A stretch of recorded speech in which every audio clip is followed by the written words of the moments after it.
Hi everyone, this is episode 5, and episode 5 is all about feedback and performance reviews. So hold on to your seats, it's going to be pretty exciting. I have to just say, in Glasshouse 1, it's a beautiful day today. We are planting this magnificent crop, and it's all been planted, a 2.5 hectare block, all planted already.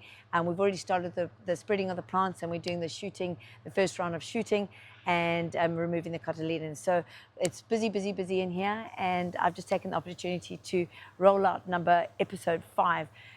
So as for those of you been following along at home, I made a New Year's resolution that I would do 24 vlogs before the end of the year, or a podcast. So at the moment I've chosen with the vlogs because it's much more visual, probably putting myself out there a little bit more, and so it's on. So I've done a couple of episodes already. I've done 1 which was on culture, I did 2 which was on training, 3 which was on leadership, and 4 which was on communication.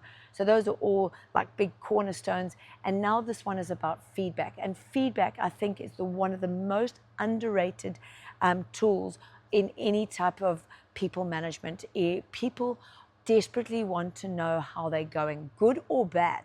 And that's really an interesting thing, because you always feel like, I don't want to give someone feedback because it's sometimes negative. They need to know, they feel like they're left hanging if you don't give them any feedback. So we try to give feedback as often as possible, and as people are going along doing the job every single day, reinforcing if they're doing it well, or correcting them, or coaching them, or mentoring into them doing it a little bit better. So feedback is absolutely essential. People want to know and be validated and verified and told that they are valued and that they are necessary, and that the job that they're doing here is important. And it is important. We're doing a wonderful job. I find that farming is such a noble profession, because we're creating food, otherwise we're creating fiber. We are, our husbandry for animals and plants is just, it's amazing.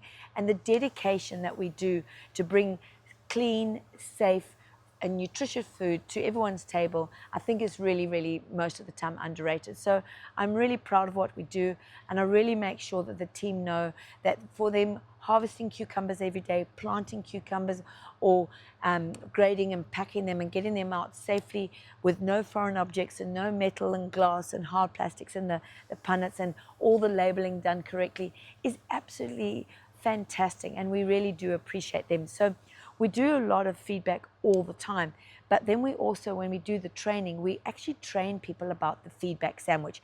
The feedback sandwich is when you have an uncomfortable conversation, or awkward, or you want to give someone some feedback, and sometimes it might not be the kind of feedback that you like to give, but people are not mind readers. They can't watch your body language that you're frustrated or whatever. They can't read your mind. So sometimes you have to communicate your feedback, and sometimes it may be negative. So the feedback sandwich says is that you start off by complimenting someone. So say, I'm going to use the example of someone in Vanuatu going to the passport office. They're pretty frustrated.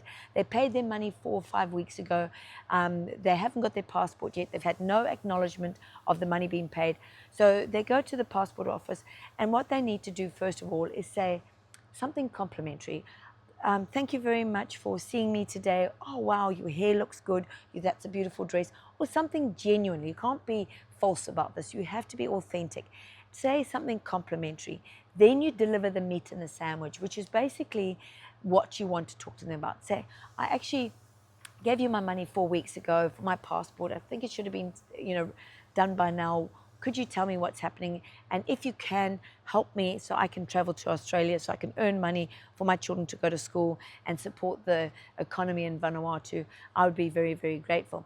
Then you need to finish off with a compliment, or create the vision of what's going to happen if they come to the party and they give you whatever you're asking for. So you say, if you could help me with this, I'll be able to travel sooner, I'll be able to get the money back into the schools, which actually supports all the children in the community, and I won't be hassling you or standing in the queue creating work for you. So create something that, or say something that is going to be something what's in it for the person you are talking to. So we teach people this because we obviously work together, and most of us live together. So you could be sharing a room with a person who's absolutely fabulous, but maybe at night they watch their YouTube videos without putting headphones on, or maybe they speak loudly to their family. So we teach the people how to approach someone who they respect and they don't want to have a bad relationship with, to be able to give them some good feedback. So they say to them, oh, you're a really great roommate, really appreciate living with you, you're neat, you're tidy, but if you could just please use your headphones at night while you're listening to YouTube or watching a movie, so that I can sleep and I can get my rest, because I don't do well on not a lot of rest. And or speak to your family in private. That would really be helpful for me. And then so that's the meat and the sandwich. And then you need to sort of like coach them through, if you can do this, we can keep living well together, and I'll be so much happier and grateful for you doing it. Plus your conversations are private, and so it's something in them. So the feedback sandwich is really important. So you compliment, you give them, you coach, or you give them the meat and the sandwich, and then you end up saying something nice or positive, or building the vision of what will be like if they can sustain or do as you ask. The other thing that we do here, for everyone, we do a very thorough performance review. We talk about what people do. It's a bit like someone's resume. You say, these are all the jobs that you do. This is how we find your attitude, your energy levels, your attention to detail, your attention to quality, your speed. We talk about people's strengths, what they're really good at, and we praise them and thank them for their strengths. We show them all the opportunities where that they actually could improve, and we talk about their weakness or the threats to their job. And we really do it in a very kind, empathetic way, and trying to make sure they really, truly understand. And then we set goals with them of what the vision will look like in the future if they concentrate on the areas that are weak for them. We sit down, it's private, it's one-on-one. We get all the team, all the supervisors, all the colleagues, all the managers, and everyone, people who are peers with them, to give us feedback. And then we share this feedback in a really kind way, so that people realize the job doesn't define them. It's, being a harvester, you don't have to be a harvester for the rest of your life, but while you're doing it, be a good one.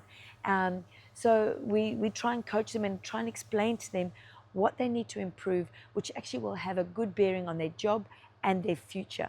So we spend a lot of time, people really appreciate it, and then we spend a lot of time listening to the feedback from them. So it's got to be two-way, listening and asking if they feel the feedback that we've given them is fair, if it's honest, and if we understood them correctly.